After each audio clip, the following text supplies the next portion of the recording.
Thank you, everybody, on behalf of Hennepin County and Hennepin County Library for being here. We really appreciate the attention the community has paid at the Testify exhibit and the programs. We really appreciate the gracious effort and the work of the Page Foundation. And thanks again for being here. My name is Jesse Sawyer. I am a community engagement coordinator for the library system. And I'm going to begin our proceedings today by reading a land acknowledgement. As part of our commitment to address the unresolved legacy of genocide, dispossession, and settler colonialism, Hennepin County acknowledges that the magnificent land and vibrant waterways from which our institutions benefit are located upon the cultural, spiritual, and indigenous homeland of the Dakota Oyate, Dakota Nation. The Dakota people originated at the confluence of the Minnesota-Wakpa, Minnesota River, and the Haha-Wakpa, the Mississippi River. For millennia, the Dakota Oyate acknowledged and embraced the immeasurable expanse of our circular world as Unchi Maka, or Grandmother Earth. Their lives were immersed in and inseparable from the unique powers and varying gifts inherent in all parts of her natural world. Their daily prayers to the totality of life always concluded with the declaration, Mitakuye Oyasin, another reverent acknowledgement of creation, meaning all my relatives. Furthermore, we acknowledge that the ancient Dakota name Minnesota Makoche, or the land of misty waters, is a term of endearment descriptive of the innumerable lakes and rivers within their homeland. In this realm, the Dakota evolved as a sovereign nation, a sovereignty that predates that of the United States and remains today. The four cohesive subdivisions of the Dakota Oyate responsible for this stewardship are the Bidewakantuan, village of the Sacred Lake, Sisatunwan, village of fish scales, Wapekute, village of shooting leaves, and Wapetunwan, village of the leaves. Today, Hennepin County institutions continue to benefit from the unfavorable treaties, military campaigns, and settler colonialism, which encouraged white newcomers to settle and colonize Dakota territories. The county played a role in shaping the history of Dakota people by supporting laws such as the Homestead Act of 1862, which brought 75,000 non-native people to Minnesota in the first 3 years of its enactment. It resulted in further displacement and starvation of Dakota people. 1 year later, the heinous 1863 Dakota Removal Act coercively displaced and removed Dakota and Ho-Chunk, or Winnebago people, from Minnesota after a brutal incarceration at Fort Snelling, despite that location being sacred to the Dakota Oyate. Therefore, Hennepin County acknowledges the capacity for today's county institutions to work more closely with Dakota people and the First Peoples who live in this county, in creating transformative partnerships and alliances, convening conversations to explore new possibilities, increasing engagement and consultation, organizing events and workshops on Indigenous history, culture, and contemporary issues, and looking at the potential for developing land-based projects together.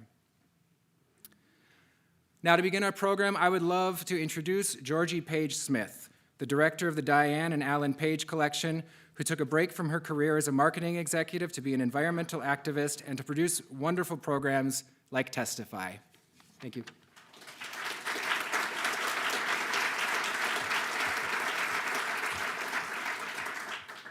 Welcome. I want to thank you all sincerely for coming tonight, for braving the cold, and for stepping up. Because, real talk, we love you all, but does anyone really want to be here talking about racism again? I don't know about you, but I was in Brooklyn doing environmental work. It was going okay. We got electric school buses for kids. Then I got the call from my dad again. And what could I say? I had to be here. I love history. I love challenging conversations, but it's actually not the thing I really, really wanted to do. It's the thing I had to do. And I do want to say this. Testify is proof that all of us have the ability to do something. Our family are not professional historians. My stepmom, Diane, started the collection from where she was, as an amateur, if you like, and she learned along the way. Don't be afraid to be an amateur. Start from where you are. I also want to encourage you to visit the Testify exhibit. Bring a friend, and I want to encourage you to challenge yourself to find all the ways that the past is still very much present. chattel slavery and indentured servitude still exist in the United States and around the world. In the United States, Jim Crow laws have actually evolved, some would say mutated, into continued discrimination in banking practices and finance, the limiting of educational opportunities, and we've all seen outright persecution without due process.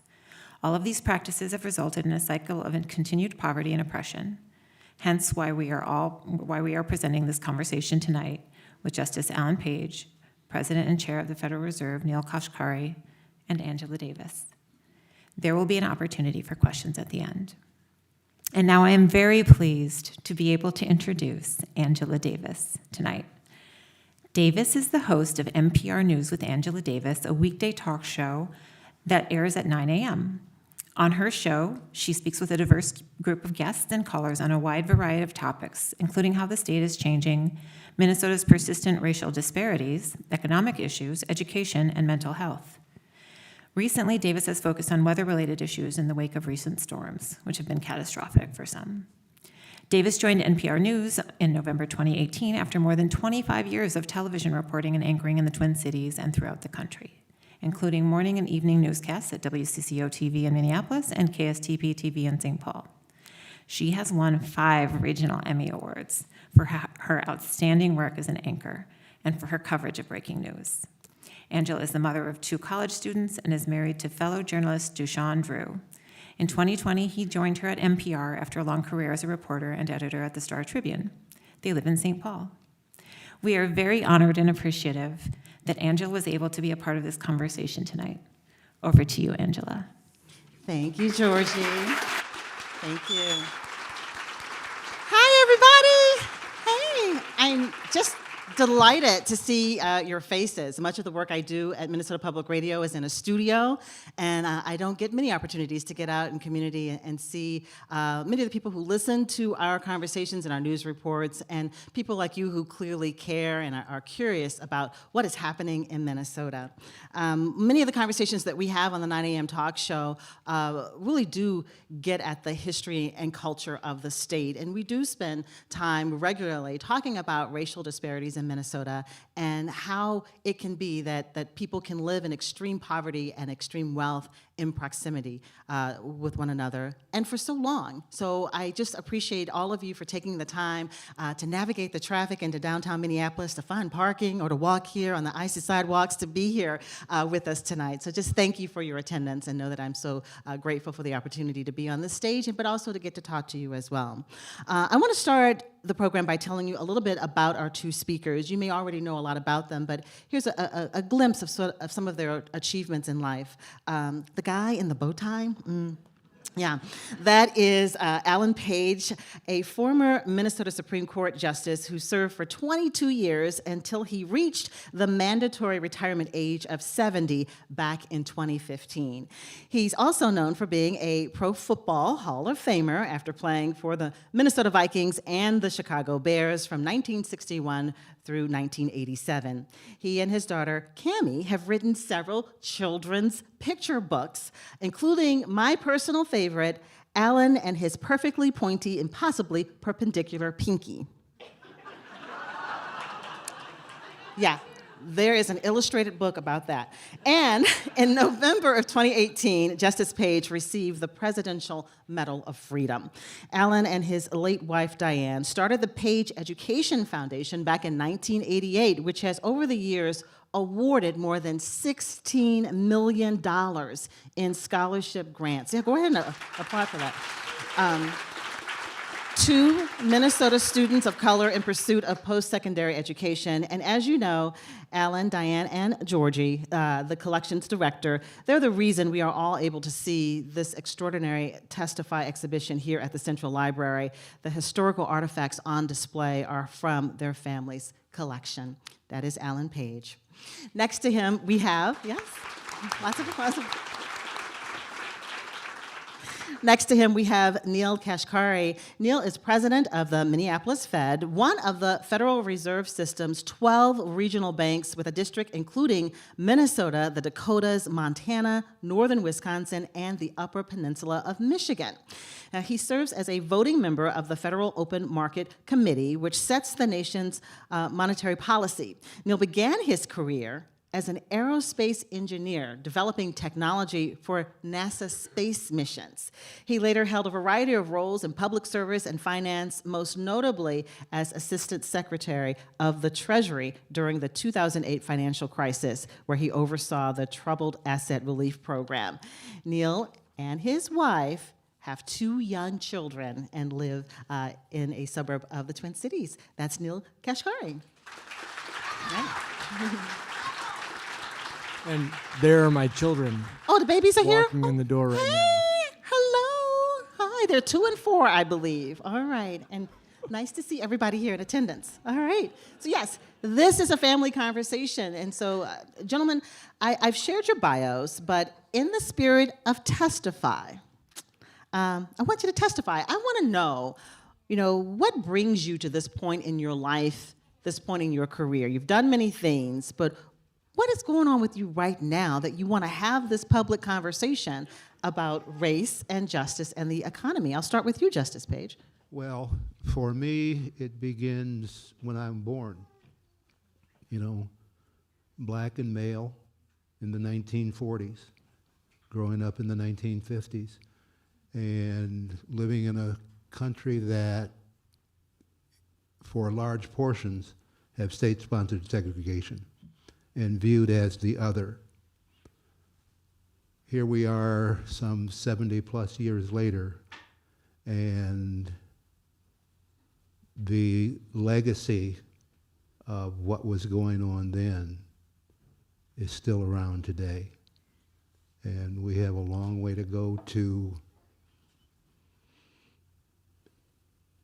end the disparities in opportunity, the disparities in treatment that African Americans have experienced. And I happen to be fortunate enough to be in a position to do what I can on behalf of myself and Diane, because she's as a central, even today, a central part of my view of creating change to make the future better and brighter for all of us. For everyone. Neel, as you think about your past achievements in life, what brings you to this moment? Well, similarly, in some sense with what Alan said, I was born in Ohio. We were both born in Ohio. And my parents were immigrants from India. And I was fortunate that my parents put a big focus on education when I was growing up. And because they did, I've had every opportunity of this country open to me. It's really a remarkable country if you're actually able to access all of the opportunity. And I've been blessed in being able to access that. But along the way, I realized not everybody's so blessed. And so I asked myself, what can I do in the various roles that I have had to try to give other people the same opportunities that I've had in my life? And the more, you mentioned in the intro that you love history, you're a student of history. I have also become a student of history. And the more history I read, and I read a lot of it, the better understanding I have of where we are today and how we got to where we are today and where we need to go. And so for me, what Alan said echoes with me in many ways. It really is just about giving everybody else the same chances that I've had in life and that I know that I'm going to be able to provide for my children just because we are very fortunate. Well, now I feel the need to testify. I know no one asked me to, but I just want to share, I think we know that if we don't know our history, if we don't have a good understanding and a good grasp of the past, then we tend to repeat the mistakes of the past. And I think that's part of what motivates me as a journalist, but also as a talk show host. The producers and I like to say we're starting a conversation, and then our hope is our listeners will go on and have conversations amongst themselves. So I just wanted to share that. Next thing I want to know is, what's up with the friendship the two of you have formed? Because you're just in different stages of life, Justice What do you mean? Well, I'm just saying, you're Justice Page, you're a grandpa. Neel, you got toddlers Who call him grandpa? who call him grandpa. But could you just, for a moment, just share like what makes Neel Kashkari a good company for Alan Page? Where to begin? His honesty, his commitment to figuring out what is right and then doing it, his commitment to bring about change so that others can benefit, his personality. And, I don't get to hang out with many Fed chairmen or Fed presidents, not to mention rocket scientists. Okay, all right. Neel, what makes Alan Page good company? I am a big football fan, but Okay. that's not why he's good company. What's exciting to me about Alan is he's the rare, think about this. Think about the number of people who are in the NFL Hall of Fame. It's a pretty short list of very special people. How many of them have dedicated their lives to helping others? I know of one. And so that to me is very remarkable, that somebody who's achieved his professional success has said, that's great, but now I'm going to use that success to try to help other people. I just think, that's very remarkable. Inspiring, right? Well, Justice Page, for many people who have walked through the Testify exhibition here at the Central Library, they may still be processing the things that they have taken in, these historical artifacts. Truly, it's a journey through our narrative as a country, and the story that many of us have been telling ourselves for our entire lives, that we are a democracy here in America, that we have equal rights. But how true do you think that really is? And where do you think maybe it's gone wrong? Well, we are a country that from our inception has been grounded in racism. That is a painful thing to hear. It's a painful thing to know, but it is a fact.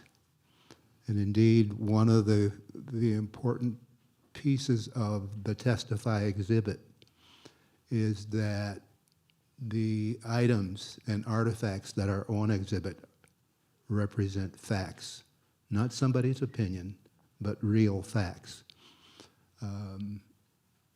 Our Constitution, an article, it's not, I don't remember which article it is, but 3/5 of a person for those who had been imported as slaves. Think about that. 3/5 of a person. And so that's what we're grounded in. But we also talk about forming a more perfect union. And over the years, we have formed a more perfect union. We have ended slavery with the 13th Amendment, allowed women to vote with the 19th Amendment. We have, for the most part, eliminated the Jim Crow era, the colored only and whites only signs, the state-sponsored segregation, but we've still got a way to go. And Minnesota in particular, some of the worst racial disparities in the nation. we have some of the worst, whether we're talking about education, whether we're talking about our criminal justice system, we have some of the worst in the nation. And we have to work to change that. And everybody here has the power to, in their own way, bring about those changes.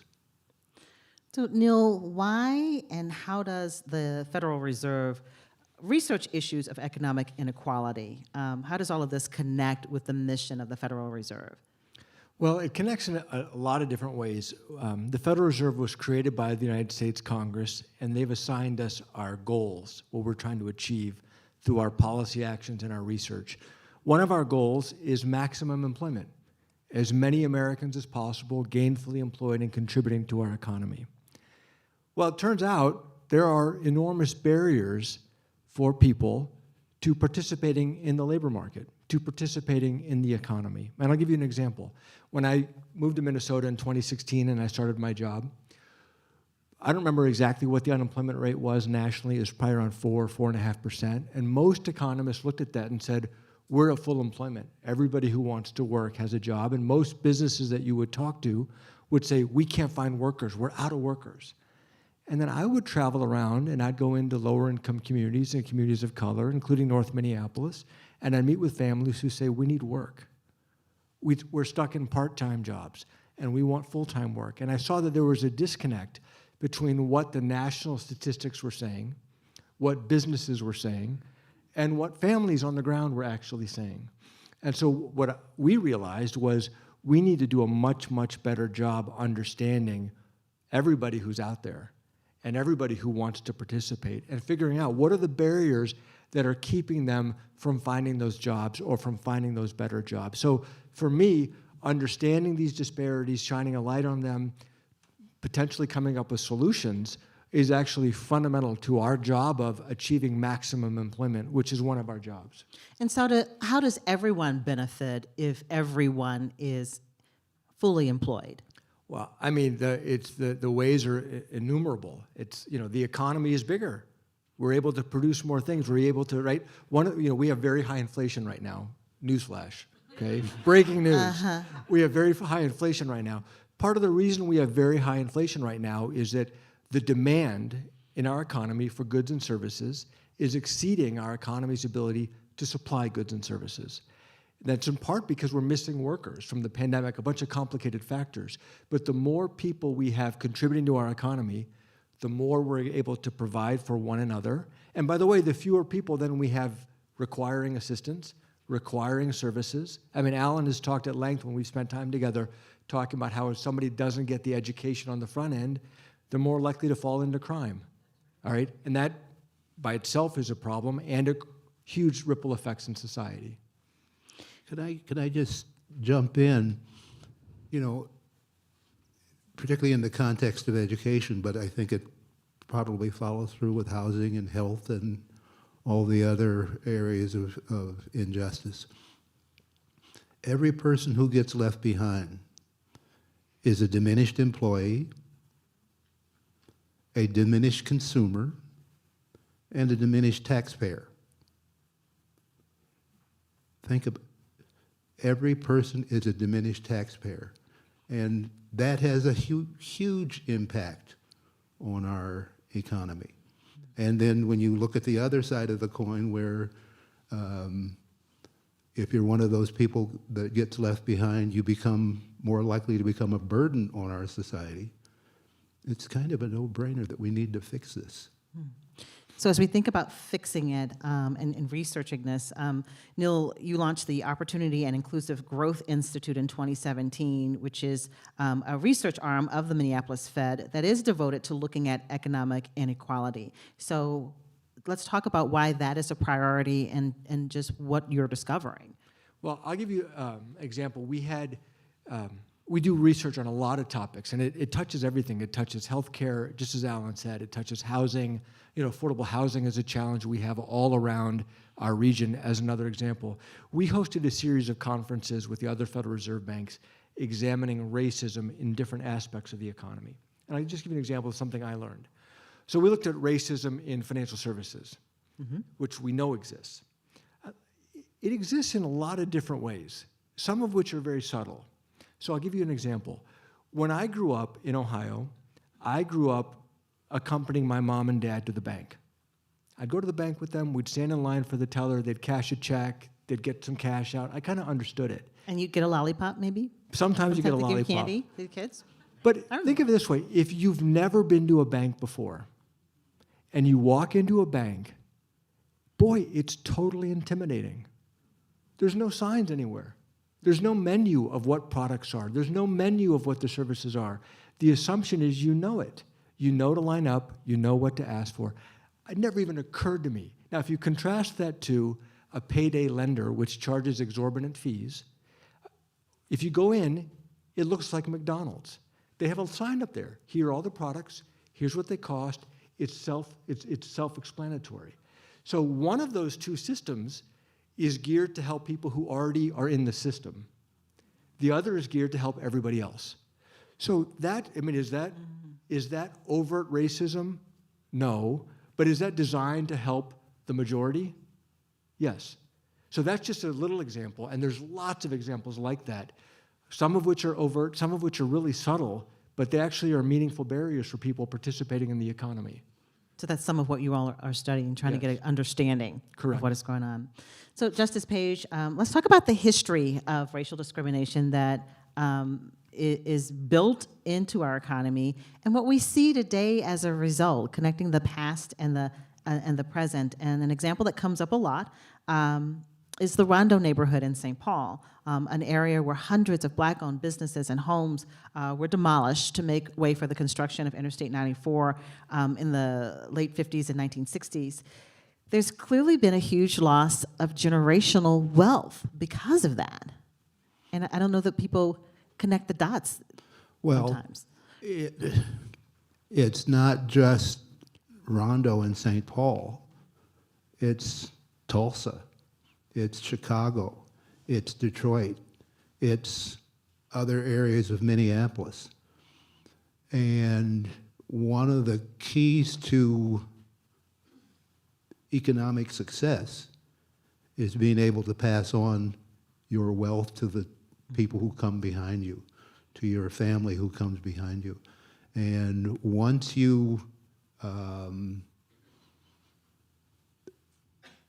when you don't have the ability for reasons, because we run a freeway through your neighborhood that results in the demise of your local business community, there's no generational wealth to pass on. Your daughter, Georgie, said to me, be sure to ask Daddy about the real estate coins.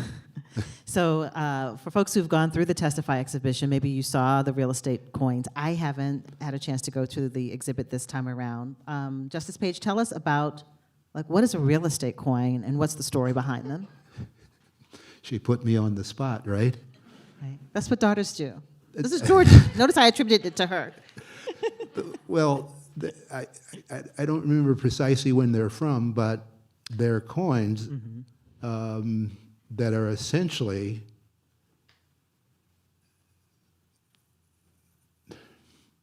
They were given out.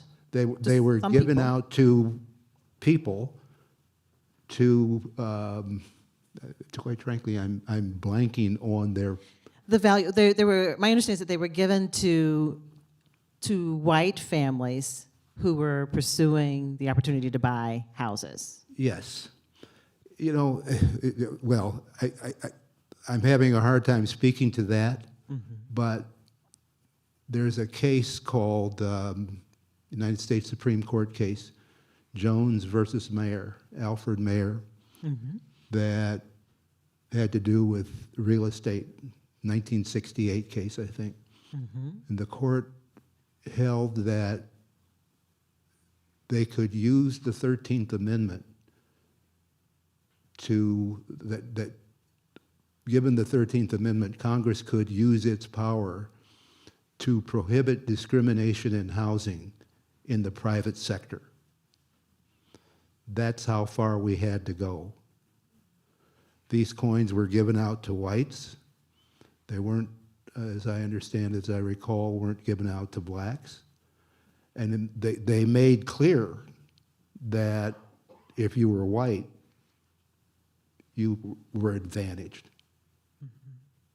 And so, again, the impact in owning a home. Neel, what can you say about that and how that plays into what we see now with economic inequality? Well, it's exactly what Alan said, which is it's about transferring. You know, what is wealth? It's you accumulate income over your life, and you're able to hopefully pass some of it on to your children.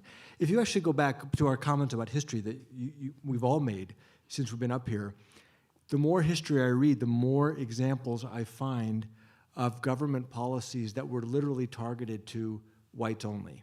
Going back to original homesteading, which the person who introduced us mentioned, basically, they wanted to settle the West, and they said, if you go west, we'll give you 100 or 150 or 200 acres of land, and you just occupy the land and work on it for 5 years, and after 5 years, it's yours for free. That was basically whites only. If you fast forward in time to after World War II, where obviously it wasn't just white soldiers, there were black soldiers in the military as well. Returning soldiers, they had housing programs to support returning soldiers so they could buy a house. Literally whites only. So throughout history, there have been a number of examples like this where effectively wealth was given to the majority population. And then we say today, well, wait a second, why are there gaps? You know, work hard and catch up. That's a tough thing to do when they're supposed to catch up when tremendous wealth was given to another group. But the impact today, so you see it, you know, and who has the means to send their kids to college, as an example, you know, is that part of what, you know, you were thinking about, you and your late wife, Diane, when you started your Page Education Foundation? Well, our goal there was to give our children of color the same opportunities that both of us had. That through education, if there is a tool that will allow you to gain wealth, it is education. My parents made that clear to me, and we've worked to try to provide that opportunity for others. I know that there are some people that question whether structural racism, institutional racism, if it actually exists. And what would you say to that, Justice Page, about the existence of structural racism, or what that means or looks like in the justice system, in the economic system? What does that mean when we say structural racism? I mentioned earlier Jones versus Meyer, the real estate case that involved the 13th Amendment, allowed Congress to prohibit discrimination in private property transactions. Justice Douglas, in a concurring opinion, used the phrase referring to what was the practice of preventing African Americans from purchasing real estate as the white community did. He referenced the phrase slavery unwilling to die. And that's what it is. And he gave other examples, because the examples are in not only in housing, but in voting, in jury service, in our criminal justice system. Indeed, in our criminal justice system, the only place where African Americans are overrepresented, underrepresented every place else, overrepresented in our criminal justice system. Looking back when you were serving as a Supreme Court Justice here in Minnesota, what is it that, you know, why did you have passion for that work? Or what was satisfying about having that position? For me, it's about fairness. Brown versus the Board of Education was decided when I was 8 years old. And Brown decided, or sounded the death knell for state-sponsored segregation. That gave me hope. Hope that a young African-American kid in Canton, Ohio could have the opportunities that everybody else had. And along the way, given my upbringing, my parents, and quite frankly, the partnership I had with Diane, it was about doing what we could to, as Kevin Warren would say, send the elevator back down. When you've ridden the elevator to success, don't just get off and go about your business. Send it back down. Mm. Neel, as we look at the life cycle of the average American, How does structural racism and maybe institutional bias in the economy seem to affect people at key milestones in their lives? And what can we do maybe to fix that? Well, I mean, it seems like it's at every step of life, right? And the more I see it, the more I can't unsee it, and the more the easier it is for me to see it in other places. I mean, I just think about, well, I just give you an example. I've got a bunch of examples in my head. I don't have time for all of them. We've done studies at the Minneapolis Fed recently on mortgage disparities and mortgage denial rates, speaking about buying a house.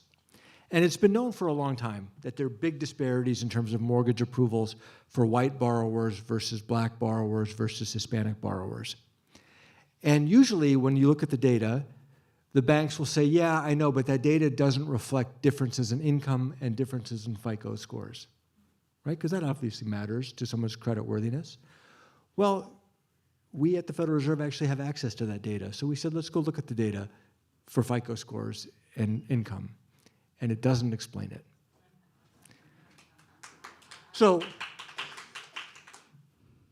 then you go back to the bank CEOs and we say, now look at the data, and they say, and they're flummoxed, because they say, look at this, and they say, wait a second, our business is making loans. If we are turning away borrowers that are good, otherwise good borrowers, then we're leaving money on the table. We want to get to the bottom of this too. So we have a lot more work to do, but no matter where you examine, if you look at I'll give one more example, just indulge me for a second.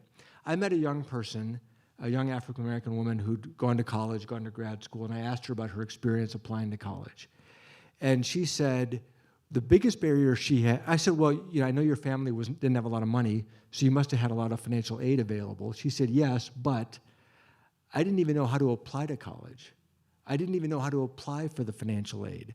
And I said, that never occurred to me growing up in my household. That never even occurred to me that was a thing. That's how sheltered I was. And I said, well, what about your teachers? Didn't your teachers help you? They said, no, my teachers told me kids like me don't go to college. So I said, well, how did you figure it out? She said, one of my friends was a year older than me and had been through it, and she told me how to fill out the application. She told me how to fill out the financial aid forms. And then this young woman was very successful in college, went on to grad school, et cetera. Like the barrier of not knowing how to apply is something that never had occurred to me until she told it to me. And then, of course, it makes perfect sense. Mm-hmm. If you don't have somebody who's done it before, how do you know how to do it? It's pretty complicated.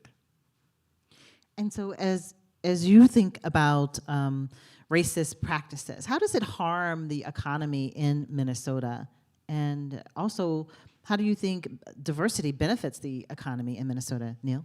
Well, it harms the economy in Minnesota because the number one issue that I've heard about from businesses of all sizes since I've been here is they can't find the workers they need. Where are the workers going to come from? And if we're leaving behind Minnesotans who want to work, and the barriers to them working are maybe they don't have the skills necessary for a given job because they didn't have the education opportunities that many of us have had. Maybe there are transportation barriers, maybe there are childcare barriers, maybe there are any number of different barriers. But that's available, that's economic potential that is being left on the sideline that we are not tapping. And those individuals and their families suffer, but the economy as a whole suffers. And then just speaking to the point about diversity, one of the things I'm proud of with my colleagues at the Minneapolis Fed is we've really diversified our leadership team. We've been able to recruit wonderful talent, which I believe very strongly. We've improved the talent of our team, and we've improved the diversity, and that we're able to challenge each other with a different range of ideas, and I think that makes us better at our jobs. Can I just chime in on that question about diversity? I learned, or I sort of knew it, but it became starkly clear for me the importance of diversity when I joined the court. You have 7 individuals, and the reason you have 7 individuals so that you get 7 different perspectives, 7 diverse perspectives. And in that process, you hear things that you hadn't thought about, or you hear things that you thought about, but you hear it in a different way, and it makes what you do better. And it also makes the collective work better. And so this notion that somehow diversity is a bad thing or not something that we should be concerned about, I think that's just a prescription for mediocrity at best. My final question, kind of personal. Conversations about race and racism are often uncomfortable, often unpopular. And so I'm just curious for each of you, when you put yourself out there and make it clear that, that this is real and that we need to talk about it and we need to take action, you know, does it worry you that it will make people uncomfortable, or that you will have people who view you as unpopular because you're choosing to bring up the past again? I always acknowledge that it's uncomfortable, because it can be. But the fact that it's uncomfortable doesn't mean that we can ignore it, because the effects, whether they're intended effects or they just sort of happen, whether the discrimination is intentional or just built into the system, they are real. And until we solve those, until each one of us ends and comes to grips with our own personal biases as it relates to race, until we start looking at people as individuals and judging them based on what they do and what they say, as opposed to some preconceived stereotype, we will be having this conversation on and on and on again into the future. And Neel, as the Minneapolis Federal Reserve Chair, you're probably used to unpopular opinions or people having unfavorable opinions of you. You follow me on Twitter? But what? I do follow you on Twitter. But what motivates you to still put yourself out there and pursue what you're passionate about? I mean, why am I here if not to try to make a positive impact? What's the point of having a role that's potentially influential if you're not going to try to influence for the better? You know, it just seems like it's a wasted opportunity. We're all here on this planet for some short period of time, and I want to look back on my time, whatever I was doing, as I made the most of it to actually try to do something useful. And you know, there'll be a range of opinions about whether what I did was useful or not, but I'm going to try. Mm-hmm. If I'm not going to try for fear of somebody might be uncomfortable, then I might as well just go home. Mm-hmm. I like an uncomfortable conversation too, but it can be unnerving, right? You know, I had the good fortune to have had a partner who, back in 1971,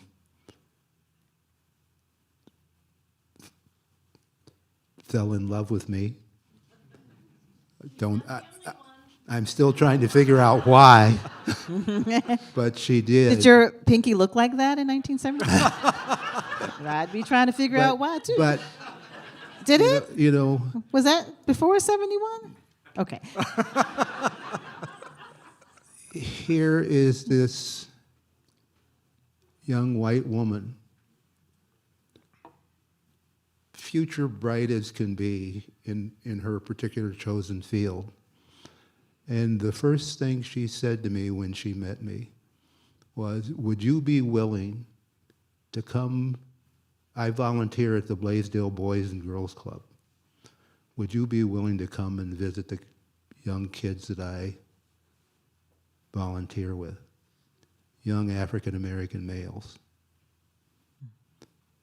She had a commitment, even though it was sort of totally foreign to her, not something that one would have expected of her, and I suspect not something that she was necessarily always comfortable with. But she did it. But she did it. Important to her. And if you look at the people that she touched over the years and the changes that she has wrought, everybody here and everybody listening has the power to do the same thing in their own way. And the spirit of Diane Page is definitely here with us tonight. Yeah. I want to make sure that you guys have an opportunity to ask Justice Page and Neel some questions. Georgie is going to help with that. And so you want to tell folks how this works or what the rules are? Yes, if you have a question, go ahead and raise your hand. And Angela, maybe you can help me spot.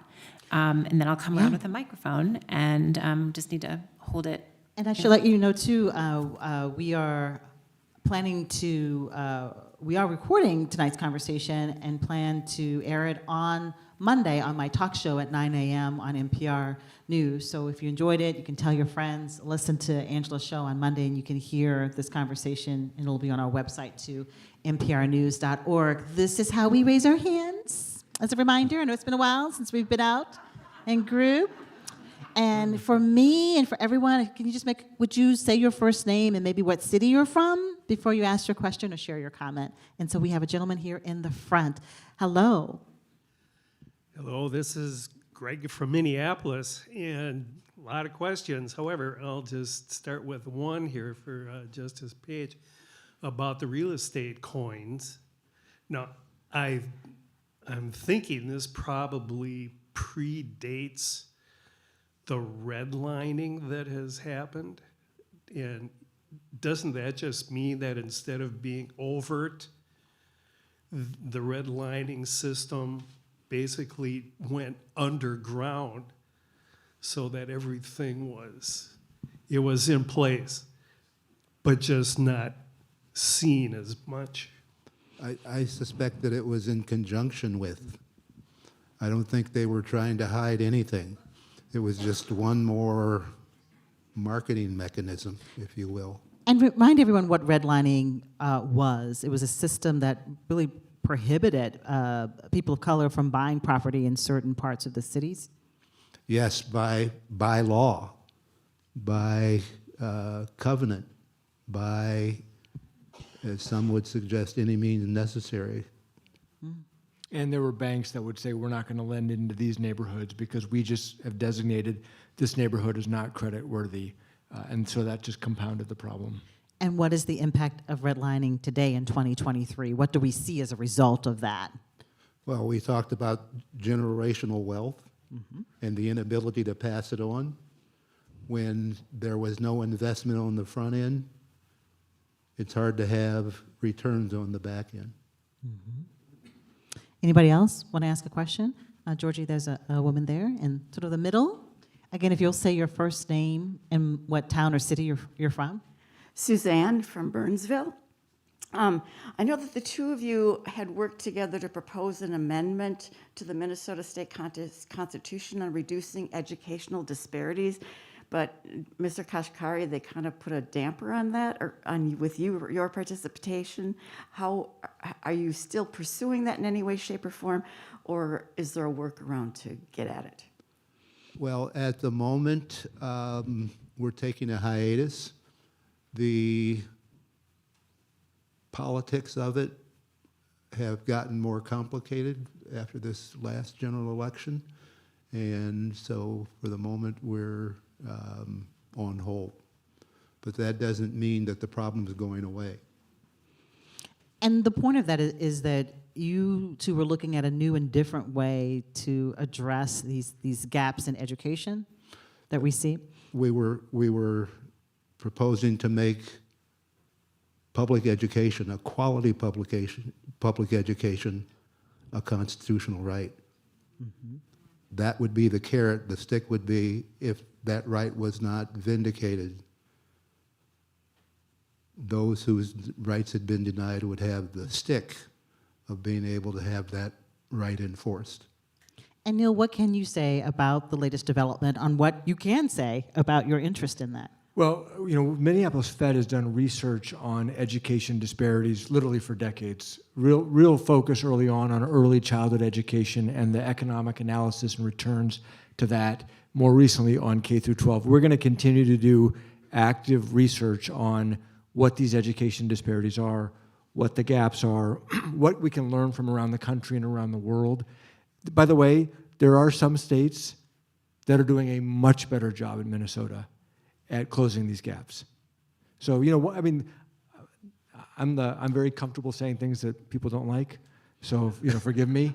One of Minnesota's biggest challenges is we spend an awful lot of time patting ourselves on the back, telling ourselves how great Minnesota is.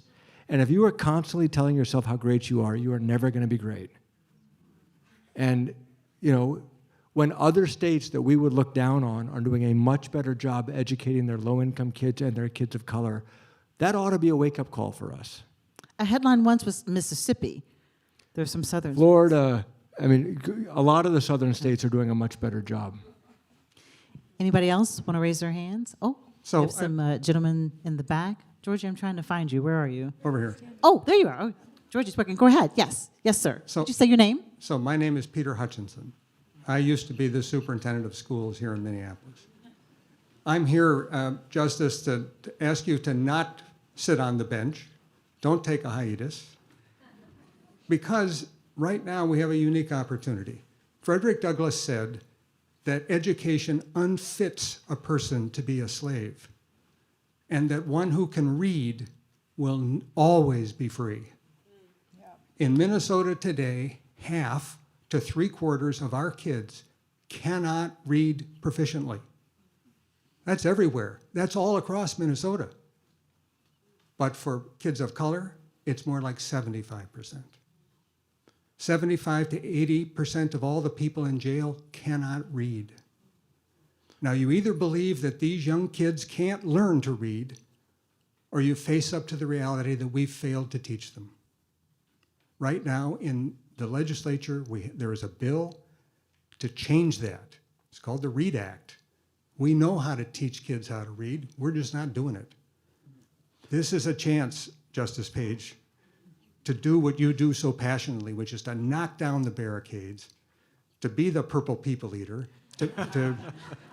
and Neel, it's a chance for you to research, why is it that this has gone on for 30 years? Why is it that we failed to be effective educators for our kids? Anyways, I've got a lot of passion about this for obvious reasons. I know you do too. We do not need, I'm sorry about what happened to the constitutional amendment, but we don't need to stop. We don't need to take a break.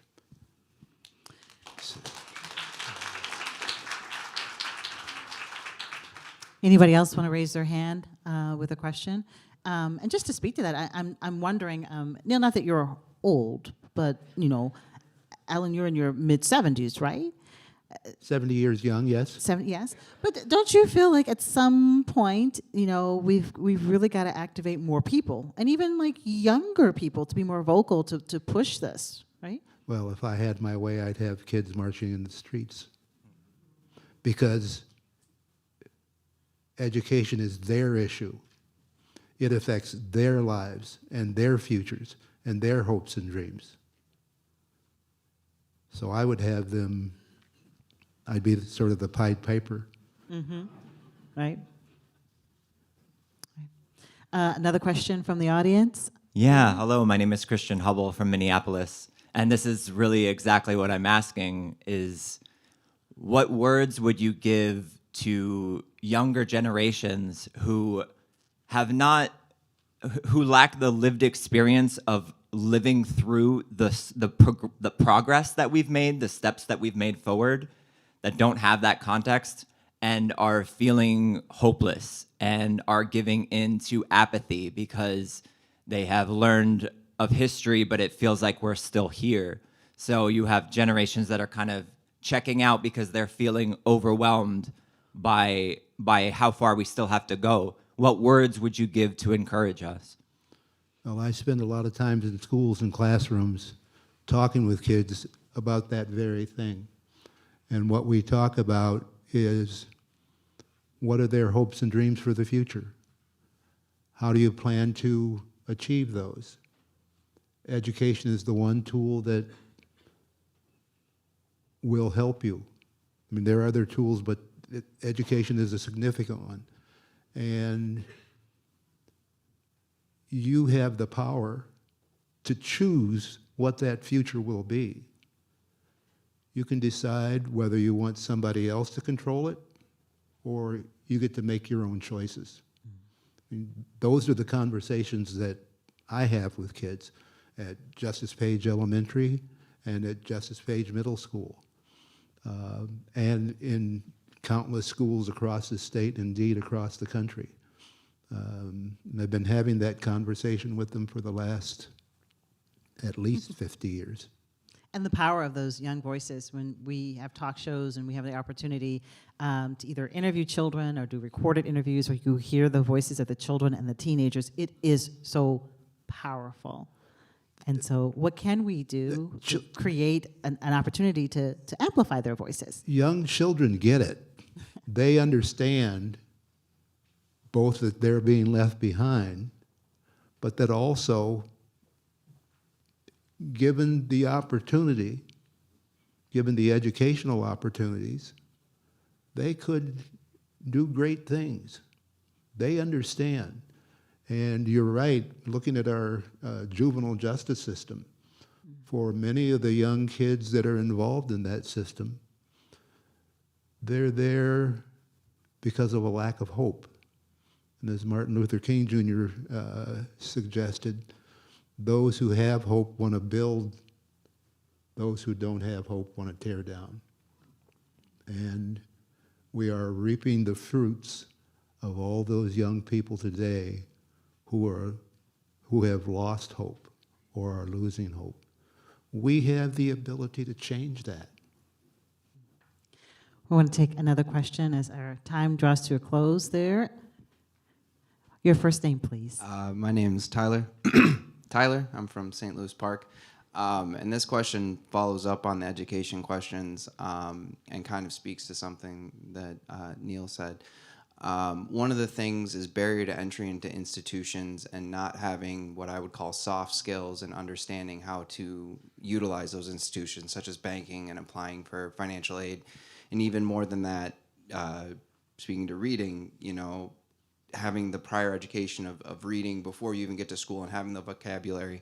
And some of those things those soft skills are harder to teach. And my question to both of you is, what sort of institutions or community programs would you like to see, or do you think would help facilitate the communication and the transfer of those skills so that the barriers to entry into those institutions can be lowered and those keys can be given to people? Well, I think we need to change the system and the institution. We have to start teaching children where they are, not where we'd like them to be, so that they can get to where we'd like them to be. But until we do that, we will continue to do the same thing over and over again and continue to get the same result. And Neel, we I just would have just a add- minute left here, but Just go ahead. briefly, this goes back to the research that the Minneapolis Fed has done on investing in early childhood education.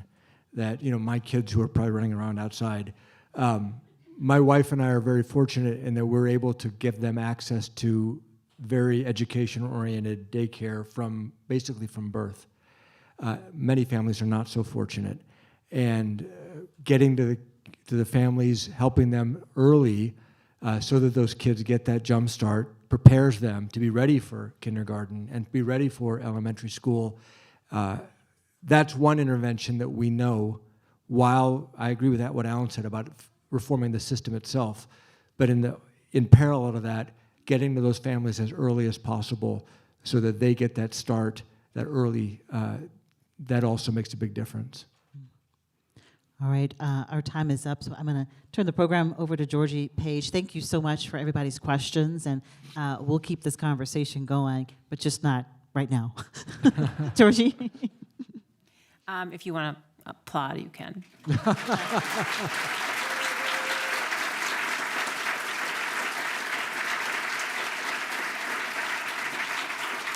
Thank you. Thank you so much. Once again, thank you for joining us. We hope you will continue to be a part of this conversation. Hi, Tecumseh. Testify runs through March 29th. and will culminate in a storytelling slam on March 30th.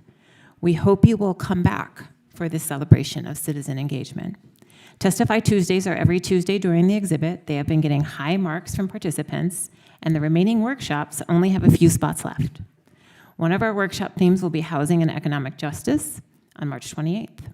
Join us, use your voice, share your story. Good night.